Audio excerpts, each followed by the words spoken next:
Oke, Pak Riza, Assalamualaikum. Waalaikumsalam Ibu.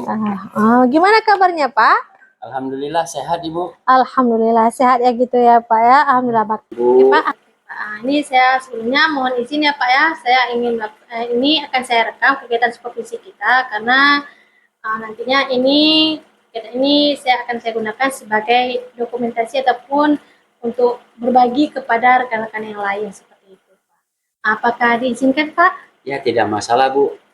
Terima kasih Pak. Alhamdulillah Pak. Oke Pak, hari ini kita akan melaksanakan praktik coaching.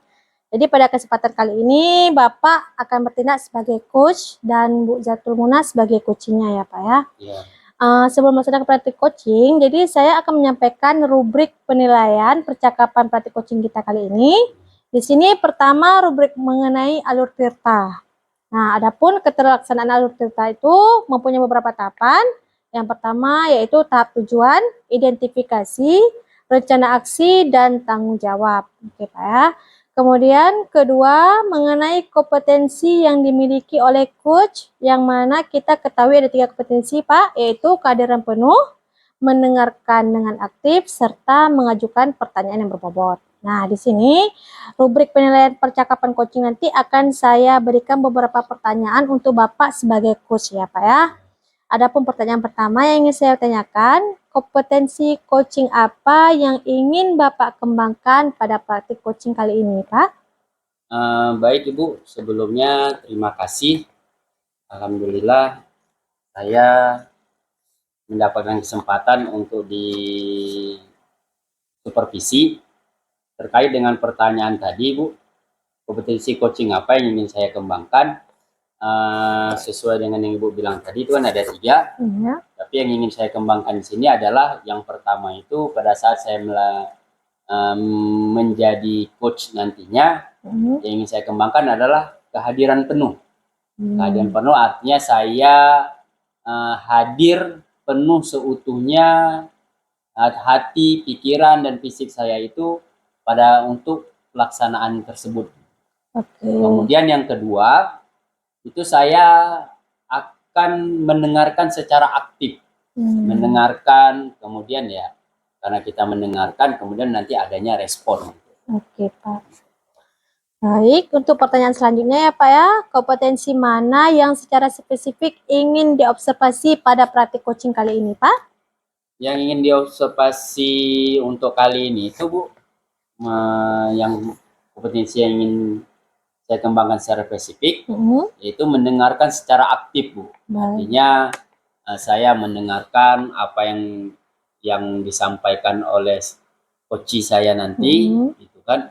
Kemudian setelah mendengarkan, berdiskusi nantinya, dan hasilnya adalah mendapatkan solusi yang terbaik untuk penyelesaiannya Bu. Oke, baik Pak. Jadi Bapak ingin mengembangkan kompetensi yang spesifiknya itu mendengarkan aktif ya Pak ya. Oke, jadi menurut Bapak ini kira-kira indikator ketercapaiannya itu apa saja? Indikator ketercapaiannya itu Bu, yang pertama itu adalah ketika saya mampu mendengarkan, saya rasa itu sudah suatu keberhasilan. Artinya fokus mendengarkan itu merupakan suatu keberhasilan yang pertama. Yang kedua, yaitu ketika saya sudah mampu mendengar, saya bisa memberikan solusi yang terbaik yang dapat diterima, kemudian solusi tersebut juga tidak memberatkan. Saya rasa itu merupakan ketercapaian nantinya. Oke, baik Pak. Berarti sudah cukup pertanyaan dari saya. Jadi selanjutnya kita akan melakukan praktik pelaksanaan coaching, di mana sekarang saya serahkan kepada Bapak Pak Rizal untuk melaksanakan praktiknya dengan Bu Zatul Muna ya Pak ya. Assalamualaikum Bu Muna. Waalaikumsalam Pak. Alhamdulillah hari ini kita bisa berjumpa di sini bertatap muka, ya kan? Tapi kalau saya lihat-lihat, sepertinya ada yang ingin Bu Muna sampaikan ya? Iya benar Pak. Sebenarnya sini kan ada beberapa masalah gitu yang saya alami. Ini langsung saya ceritakan nih Pak ya. Boleh. Ceritakan saja Bu. Nah jadi kan Pak, kita kan waktu melaksanakan pembelajaran berdiferensiasi gini Pak kan, kita kita kan udah buat pemetaan. Cuma di kasus saya ini ada satu kelas, setelah saya buat pemetaan kebutuhan belajar, kemudian saya bentuklah kelompoknya sesuai dengan hasil pemetaan saya buat gitu Pak kan. Nah, tapi di sini waktu proses pembelajaran berlangsung di kelas itu ada dua kelompok itu di mana nggak semua anggota kelompoknya itu ikut aktif gitu untuk dalam diskusi gitu Pak. Jadi yang ada di pikiran saya kenapa gitu, apa saya salah buat pemetaan kan, sehingga mereka itu agak gimana ya, nampak gitu ada beberapa orang dalam kelompok itu tidak bersemangat gitu untuk ikut diskusi. Kemudian ada satu siswa malah ini sangat sulit diajak aktif untuk dalam proses pembelajaran gitu Pak. Sudah beberapa upaya saya lakukan gitu kan, menanyakan apa kendalanya, tapi tetap juga dia jawabnya enggan-enggan gitu, nggak terlalu nggak terbuka dia menjawabnya. Seperti ada yang ditutupin.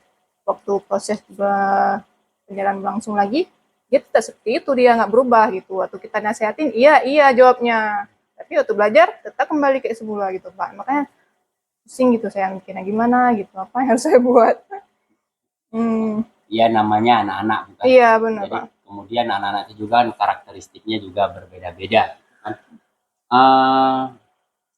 Berarti ada dua yang topik yang ingin kita bahas pada hari ini gitu kan. Iya. Yang pertama tentang diskusi kelompok, yang mana siswa kita ini tidak semuanya terlibat aktif. Iya benar Pak. Kemudian yang kedua itu ada salah satu siswa kita yang sangat sulit untuk kita kontrol. Maksudnya bukan kita kontrol yang bagaimana. Maksudnya untuk mengikuti pembelajaran itu sangat sulit. Iya, Nah, perilakunya apa semuanya. Baik Bu Muna, terkait dengan hal tersebut kan, baik itu yang pertama yang tidak semua aktif diskusi kelompok, kemudian yang kedua ada siswa yang sangat sulit untuk kita atur. Apa yang sudah Ibu lakukan selama ini? Yang sudah saya lakukan Pak ya, otomatis yang di awal seperti saya bilang tadi Pak kan, saya sudah buat pemetaan gitu, pemetaan kebutuhan belajar, di mana saya buat kelompok sesuai dengan hasil pemetaannya, di mana yang minat-minat murid yang serupa saya kelompokkan di satu kelompok, kemudian saya buat diferensiasi proses, konten ataupun produk gitu kan, supaya mereka itu memang terlibat aktif gitu dalam belajar. Kemudian yang sama satu anak yang susah kali diajak atau didorong untuk belajar ini, saya juga sudah coba melakukan pendekatan gitu Pak dengan anak tersebut. Saya tanyakan, entah tapi jawabannya itu masih masih dangkal gitu. Dia masih enggan berbicara gitu. Jadi belum dapat gitu apa sebenarnya inti kenapa dia seperti itu di kelas nggak ikut belajar. Pernah intinya adalah Ibu sudah melakukan pemetaan, kemudian terkait dengan yang tidak aktif untuk diskusi kelompok tadi, kemudian yang kedua itu sudah melakukan pendekatan secara langsung terhadap si anak, gitu kan? Iya benar. Apakah cara lain yang ingin Ibu lakukan? Sejauh yang terlintas gitu Pak ya, sejauh yang terlintas di pikiran saya, yang akan saya lakukan mungkin lebih memperdalam gitu Pak ya, melakukan asesmen diagnosisnya ataupun asesmen awal untuk pemetaannya. Mungkin saya bisa perdalam lagi. Kemudian untuk anak ini mungkin saya bisa menerapkan segitiga restitusi berkelanjutan, di mana saya tempatkan atau saya ajak dia di tempat yang lebih nyaman sehingga dia lebih leluasa untuk bercerita gitu. Mungkin lebih ke berkelanjutannya lagi, jadi lebih dapat gitu apa yang berarti yang ingin terlintas di pikiran Ibu yang pertama itu adalah memperdalam asesmen diagnosis awal. Iya benar Pak. Asesmen diagnosis awal. Kemudian terhadap anak yang sulit diatur ini tadi itu melaksanakan segitiga restitusi secara berkelanjutan. Apakah itu cukup, Bu? Atau apakah tidak ingin berkolaborasi dengan wali kelasnya terkait dengan anak yang sulit diatur tadi, ataupun berkolaborasi dengan orang tuanya supaya memperdalam memperdalam cara kita memahami si anak ini tadi. Iya, benar juga Pak ya. Mungkin kalau melibatkan orang tua mungkin lebih, berarti wali kelas dulu mungkin Pak ya. Nah, Mungkin saya akan berusaha untuk melibatkan wali kelas dulu, kemudian baru melibatkan orang tuanya. Lebihnya setelah melakukan restitusinya terhadap anaknya. jadi kan dengan seperti itu bisa istilahnya kita bisa lebih dalam memahami karakter si anak ketika di rumah bagaimana, ya kan? Benar. Memahami karakternya. Kemudian ketika bersama wali kelasnya di kelas si anak ini bagaimana. Jadi kan lebih banyak mendapatkan informasinya, jadi seperti itu. Jadi kita pun bisa mengambil langkahnya ketika pembelajaran di kelas nantinya. Iya. Baik, mungkin. Kemudian tadi langkah sudah. Kira-kira ke depan nih mau bagaimana Bu? Terkait dengan yang tadi? Terkait yang tadi, berarti yang sudah tadi saya rencanakan seperti kemudian yang tambahan dari Bapak juga, berarti akan segera saya lakukan gitu Pak, supaya kondisi tersebut tidak berkelanjutan, berdampak juga kan terhadap anak juga. Jadi semoga hasilnya positif itu Pak. Ya berarti ini harus segera dilaksanakan, artinya dengan sungguh-sungguh, dengan penuh tanggung jawab. Sebenarnya ini kan kita berkaitan dengan tumbuh kembangnya si anak. Iya, jadi benar, jangan terlalu berlarut-larut lagi. Ada lagi yang lain yang ingin disampaikan Bu Mona? Sejauh ini saja Pak ya. Yang intinya di mana apapun yang saya lakukan ini kan kemudian saran dari Bapak juga bahwasanya kita kan sebagai pendidik berkontribusi gitu kan Pak. Itu merubah atau mendidik peserta didik kita melakukan pembelajaran lebih bermakna sehingga mereka mendapatkan pembelajaran lebih bermakna ya. Gitu, Pak. Berarti tidak ada lagi ya? Ya, sudah itu aja Pak. Untuk kedepannya kalau memang ada hal-hal yang perlu didiskusikan lagi, boleh kita diskusikan terkait dengan kemajuan pendidikan kita. Baik Bu Mona, itu saja. Terima kasih atas waktunya. Semoga apa yang kita lakukan hari ini bermanfaat. Saya akhiri. Assalamualaikum warahmatullahi wabarakatuh. Terima kasih juga Pak. Waalaikumsalam warahmatullahi wabarakatuh. Ya, terima kasih ya Pak Rizal sudah melaksanakan praktik coaching. Kemudian saya ada beberapa pertanyaan untuk Bapak ini sebagai coach.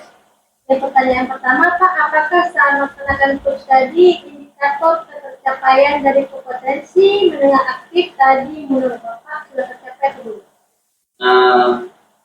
Kalau menurut saya Bu, mendengar aktif kompetensi mendengar aktif tadi sudah saya laksanakan dan sudah tercapai. Hal ini ditunjukkan dengan saya mendengarkan, kemudian memberikan respon terhadap pembicaraan tadi. Saya rasa itu sudah baik.